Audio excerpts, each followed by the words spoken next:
Yo, you already know what it is. Your boy Ronald West, and you watching Say Word. So yeah, are you really who you hang with? Like, do you believe in that? What they say, you are who you hang with. Like you are the sum of the people, Right. like all that stuff. Yeah, I believe it. I believe Yeah? it. Yeah. I had a video a long time ago, and I was talking about like how the wrong people could water down your whole realness. You know, I just did a simple math equation because I'm no math wizard. So I got two numbers, right? You take a 100% person who try to be themselves, and then you take somebody who's somewhat themselves, somewhat other people. They trying things out. They're trying different avatar. So they're about 50%. So 100 plus 50 is 150. If you divide that by 2, I don't want to do the math real quick, but it's not 100. You understand what I'm saying? So yeah, I look at it like that. But there's a way to kind of like, I think, like counterbalance that. Let me tell you what it is. I heard that it doesn't necessarily have to be the people that you hang with, but it can be like mentors and people that you study and follow and stuff like that. They become so much a part of you too, that they can also be a part of that whole too. So for me, I just like eliminate a lot of real people out of my life, and I got a lot of fake friends that are mad successful that I hang around. I hang around here. I hang around them here, like in my mindset. Like I'd rather be looking at their content, taking in their stuff for hours at a time than listening to a real person. So yeah, I think that is true, but doesn't necessarily have to be physical though. Right. Obviously. Yeah. Interesting. I don't know. What is your take?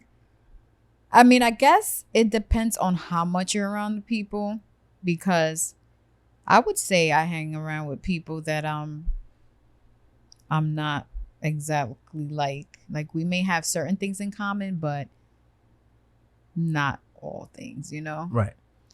Like, do you think that if girls hang around what is considered to be a hoe, right, do you think they're all hoes? Well, first of all, I told you I think men are hoes. Men are the hoes, right? But I think females can be like seduced and stuff like that. So let me explore that a little bit. All right, so if you're hanging around a hoe or somebody that's very like promiscuous, fast, right, and shit like that, all of that, does that mean you're a part of that too? It depends. It all depends. Like, depends on what? Man, I told you my wife had a friend a long time ago, and I saw her when I came to the house. I was like, oh shit, this is a fucking hoe. I'm like, you guys about to go clubbing? Oh shit. Well, how you gonna get home? He's like, who's driving? Because she going home with somebody else. Like, that's no, funny. but I don't know. I don't think that's necessarily the case. But if I had to be real with myself, if I knew somebody that I know was going out with somebody that was like, you know, fast and out there like that, I'll be a little like, you know, wary, like, you know, because they say birds of a feather flock together, right? Right. Yeah. So the other girl might not even know she a hoe yet. Maybe, right? Yeah, maybe she is, but is more low key. Like, have you seen like girls like that where you wonder, like, how are they hanging out together when this girl's this way and this one's just like quiet, chill, reserved? You know what? Now that I'm talking to you, it's along the same lines. I think it's disgusting. Like, why do girls really want penis like that? Like, I understand why guys, you understand? I get it. I'm a guy. It makes sense. But it's like, the fuck? Like, you a woman. That's how I look at it. You a woman. Like, I don't know. People gonna come after you anyway. I don't think you even have to be that way. Like, kind of like don't, out there. But you know let's what I mean? say that you have a lot of guys coming after you, and you have some girls that give it up. Damn. Often. That's to a lot of different men. Right. Look, if you're one of those females, you want to be on the show, I need to speak to you so we can help people out and help guys out, because it seems like nowadays guys are having a very, very hard time with like compatibility, you would say, like, you know what I mean? Getting together, hooking up. So yeah, I like to come on the show and let us know how it got to go down. You know what I mean? And where does it go down? And how does it happen? You know, speaking, I got DM right here. It probably goes down in the DM. That's how it starts. That's how it starts. Nowadays, right? Yeah, the DM, right? It's probably easier to talk to somebody in DM than probably just coming to approach a female. Definitely, because females always getting mad when I a think guy it's approaches. easier to handle that type of rejection. Like through the DM. Oh, damn, through the DM, right? Like, oh, damn, she left me on scene. Oh, well, next. Oh, damn. Well, yeah, I'm a lot older, so I don't know what that's like. So I'm lucky. Ugh, I don't know what that's like. A lot older. I think I have a lot of older men that definitely DM me. Oh, wow. And you leave it on scene? I mean, sometimes I just don't even open it. Oh, shit. I don't, those are games, right? You saw it though. Yeah. Yeah. Okay. So you see that the message is seen. It's just like, I'm about, females get so many messages. It's like, yo, you can't blame them. Guess that's what it is, right? I guess I guess it depends on what you look like or what you're showing on your page. Because I definitely check that out. Like, who is this? Clicks on profile. Right. Like, oh, okay, let me see. Yeah, that's a tough game. It depends. Now I see why guys are not taking a shot. That's tough, yo. Just to like go in the DM, leave it unread. There's so much competition, like in Instagram. That's crazy. For you to you think that way. These guys don't, and they're persistent. Like they get left on scene, unopened messages, and they keep trying.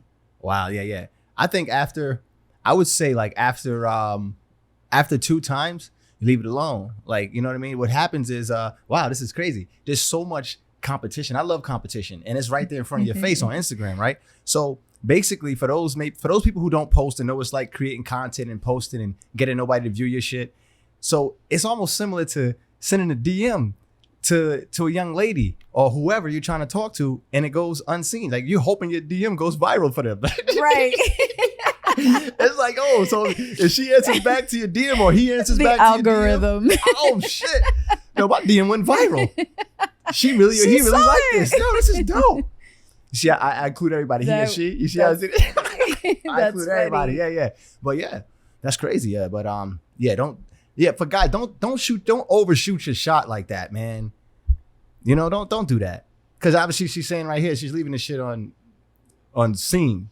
I mean, but hey, it might work for another girl. Like, I mean, right. Don't overshoot your shot. Right. Move on to the next person. You might have better luck. Right. No, it's crazy thing. Or move on to the next skill set. Move on to the next thing that you can improve. Because the way I look at it, if you get denied, it's your fault. Especially when it comes to the woman. Like I'm just crazy with that. If you get denied, it's your fault. And if looking at it that way, that's kind of harsh. I'm naturally hard on myself, but I think that'll work because you look at it like, damn, I got to improve. So the next time you go at it or try to holler at somebody, you're a much better person than you were the last time you hollered. So then you could feel good, like, oh, you left it unseen, like, oh, that's your fault. That's your problem. That's that great advice. It's just that I think a lot of guys are just looking at it like, oh, she stuck up. I think a lot of guys look at it that way, like, oh, this girl, she's not answering me, like she's conceited. Nah, it's not that. They got to understand, like, you know what the problem is? They don't create content. They don't understand, like, yo, you got to make somebody. But that's another thing too, right? If I go to your page because you DM me and I'm like, let me see who this person is. Let me check them out. Right. If you're not showing me anything on your page, what is there to look at? What am I supposed to look at? My repost memes that I put of other people's stuff. No. Yeah, I hate that. You go to somebody's page. I'm like, yo, where are you? Exactly. All you have is memes. Then you see their face real quick. Right. one out of 25. It's like, damn, nigga, like, oh, what the fuck? All the pictures I see, you pissed off, you're kneeling down. Like, I don't even know what. You know what I'm talking about. You know what this I'm is what we got to deal with. Or it's a private page. Oh, what about this pic? Like, whoa, yeah, that's very inspirational. Right. Yeah. Like, I can't wait to DM this motherfucker back. Okay. Not opening that message. Yeah, exactly. Wow. Like, show me something. Give me something to look at least so I can go off of. Like, maybe I could be a bit interested from what you're posting. Right. Yeah. You know what? Like, be yourself. Like, so many people are afraid to express themselves.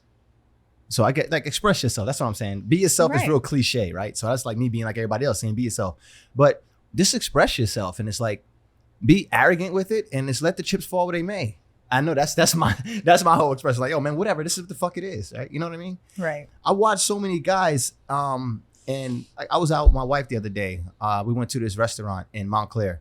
It depends on how pissed off I get during this conversation. I will mention a restaurant because I've been hearing some things through the grapevine. I don't really look into them, but I can see why this place is going downhill. But that's neither here nor there right now.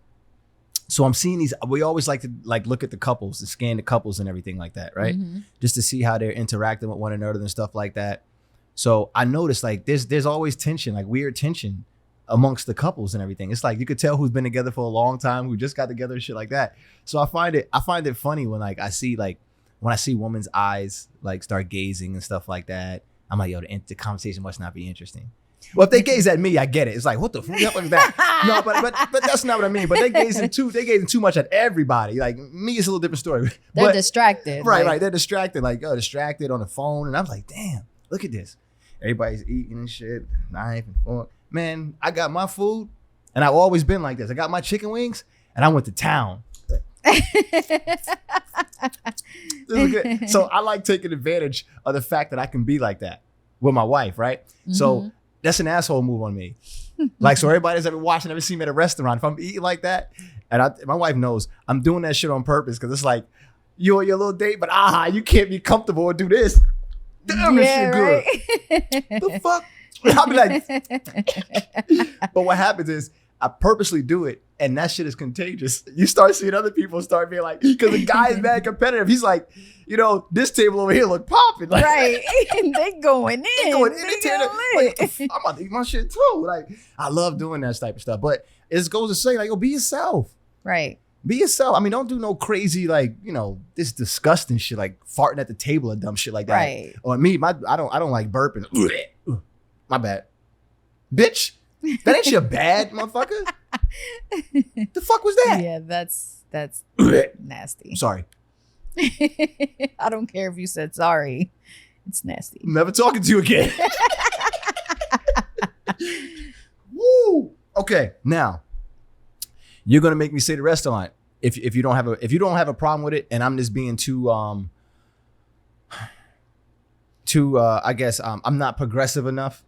But okay, so this restaurant has indoor and outdoor seating, and it's in Montclair. So I'm getting closer and closer, but I'm not going to say the name. Depends on, because I'm starting to feel bad because it's like, terrible. what did this restaurant do to you? Okay, I'm having a good time. I'm eating. The food is pretty good. Some of my favorite stuff.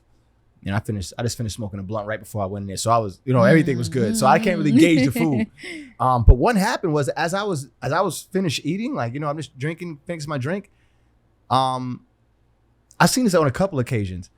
A white guy walks in with his, like, it wasn't a fully grown husky and it wasn't a baby husky. It was like right in between a baby and fully grown. I guess it was a teenage husky. He came with his teenage husky, so he's big enough and he's carrying it through to the little crowd. Inside the restaurant. It was inside the restaurant, but I think they would probably say, like, I could hear white people saying, well, we're outside. Yeah, but it was outside. But how do you guys feel about dogs in restaurants? Like, I've seen this shit, but I've seen it from two different type of people. I've seen it from, and I only can call out what I've seen. So this is not being racist or anything like that. I've seen it from whites and Asians. Is this a thing? Like having an Asian had the dog at the bar. And I was like, oh, snap. Okay, Chihuahua at the bar. Now, if a black person were to walk in with their ratchet ass. With their pit bull. And a baby pit. And I'm like, oh, no, he's good. He's good. Don't worry. It'll be an issue. What do you think about that? I agree. But yeah, I think white people look at their dogs like it's a little baby, like it's a baby, a human. Because why wouldn't you leave your dog at home if you're going out to eat? Leave that motherfucker home. Are you going to sit him on the chair and get him a plate too? Yeah. Hey, yo, you know what's crazy? This is going to be crazy. Those same motherfuckers treat animals better than they treat humans. Yeah, that's ridiculous. I'm about to say, that's ridiculous. And look, I'm just making an observation, animal lovers. I'm making an observation. I notice you will treat a dog and a cat better than you treat a real, actual flesh person. I'm just asking, What is the reason for that? And it's scientific proof that you do it, because they say that if you go to a vet and your cat or dog needs a medication, right? Once a week, let's say 7 times a week, 2 times a day, you're going to make sure that dog and cat gets this medication, right? Mm-hmm. When you go to the doctor and the doctor gives you medication, I bet you won't finish the medication. Right. Not only do you treat your animals better, you treat other people, you treat your dog and your cat better, you treat yourself. That just shows you how much you like yourself. Like, I'm sitting here acting like I'm figuring that some shit out real quick, but how do you do that? That's a fucking wild animal. Not to them. To them, it's like part of their family. It's their baby. Right. I don't have a problem with that. Only thing I have a problem with is I need you to justify. That's it. No problem. I don't really care anyway. But if it's by me, I would have made a thing. Justify, bring your dog to the bar, your little chihuahua, miniature chihuahua to the bar. Yeah, I don't know how they can do that. And justify bringing a teenage husky. A teenage husky. Yeah, bringing a teenage husky in the restaurant. See, when I knew what was going on, though, there was a funny dynamic going on. I think this must have been like a family member of the restaurant, because I started noticing, oh my God, it's going to make it worse. I'm going to have to say the name of the restaurant. I started noticing employees going by petting the dog. So they must have known waiters, this person. You must have known this dog. person and the dog. But there was still that's looks. Disgusting, right? To me, right. And me and my wife, we black, and black people gonna be looking at that shit. So it's funny, the white people looking around like while the dog is doing extra shit. Like, it's like, yes, man, fuck, of course we looking at you, bro. If we were to say some shit now, we making a big fucking deal. Right. Get your fucking dog and take that motherfucker home. Right. Seriously, take that motherfucker home. Like, we accepting every fucking thing now. Right. Everything. I need these motherfuckers to justify bringing your goddamn dog into a fucking restaurant. I'm serious. Yo, that's definitely weird. Like, that's nasty to me. Like, you're around food. Right. And a lot of dogs like to beg and come up to you. And you know what I'm saying? Like, they want your food. They're an animal. That's what they do. It's not like you're going to be like this. You go get some food and he's not going to want to right. sniff around. Right. It's like, yeah. So why bring them to a restaurant? Oh, my God. And then when I started seeing other tables, like the dog was, and they was being like embraces to the dog, like, oh, little dog. And I was just looking like, see, everybody but a black person. Ain't no black person embracing that shit. Matter of fact, they were some black guy. He had 2 girls out on a date. I don't know how he did that. I was like, oh shit, this is dope. Like, damn. He got a little Gucci bag and everything. I'm like, damn. So when the dog starts sniffing around, I can tell one of these chicks is one of those ratchet black chicks. I'm like, oh shit. As soon as the dog touched that motherfucker's leg, it's a wrap. You know what I mean? So I see to do one of these things and go, I said, it's over. It's over. Somebody gonna complain. I hurried up and got out of there because I didn't want to be embarrassed. Sometimes when black people act crazy, I'd be like, damn, let's get out of here. Yo. I don't want to be a part of this shit. Oh God. Woo. Yeah, they have to tell me about that. I don't get that. I'm not gonna say the restaurant because I can't tell you, because that's something that I wouldn't do, and I would have definitely been that person to complain. Right. Did you ever witness that? One time. Oh. What was it? But I do see them nowadays, like bringing them to Target, everywhere they go. Their dog. I don't know how I feel about that. I guess, look, they have places where they accept bringing the dogs. So that's different. I think Target might be one of them. They accept you bringing the dogs. No, not anymore. Not anymore? Because that same time that I saw somebody bring their dog, one of the employees said something like, you know what? Good. Let it be the last time, because we're not allowing pets at the store anymore. You can't open up those floodgates because there's going to be somebody that wants to bring in their German Shepherd or their Doberman Pinscher. And they're walking in there like this, the Doberman Pinscher. Imagine. You're like, yo, is this motherfucker got a Great Dane inside of a restaurant. I know a lot of people that are scared of dogs. Yeah. Yeah, I thought that was terrible. But you know what was even more terrible? And I noticed something I didn't like that made me a little sick. I don't really feel like there's like entitlement. But yo, this was like, and I guess they probably, because it was, well, damn, I don't want to say the name of the place. But why not? Because I don't want to do that to him. Like, you know what I mean? Because I think one time I actually met the owner, and I thought the owner was pretty cool. But years have elapsed since then, and I can see what happens when you leave shit to family. So what I'm guessing is like, it's a Saturday night, family members are closing. It's like, yo, it's kind of slow here. Why don't you come by? What you call it? Bring the dog. Yo, you know what I mean? Let's just come chill. Everybody's here. We don't know what the case was. Yeah. Don't know what the case was. But either way, like, I didn't like seeing the entitled faces. That's where I was going with it. That's worse. You know what I'm saying? If it was family, I think that's worse. It had to be family. If it were like a regular customer just coming in thinking that it was okay because they love their dog, right? Then, okay, I could see them maybe letting it slide and saying, hey, we don't really allow dogs here. But the employees were coming there to pet the dog. I wouldn't want to see my waiter or any of the staff that works in a restaurant that's serving my food or handling my food petting a teenage husky. I used to stick my neck out just for them to turn around and want to see me bled out. Gotta keep an evil eye, they try to put a hex out. None of you can match the quality, you feel like thread count. Used to have a lot of fucks to give, now I'm fresh out.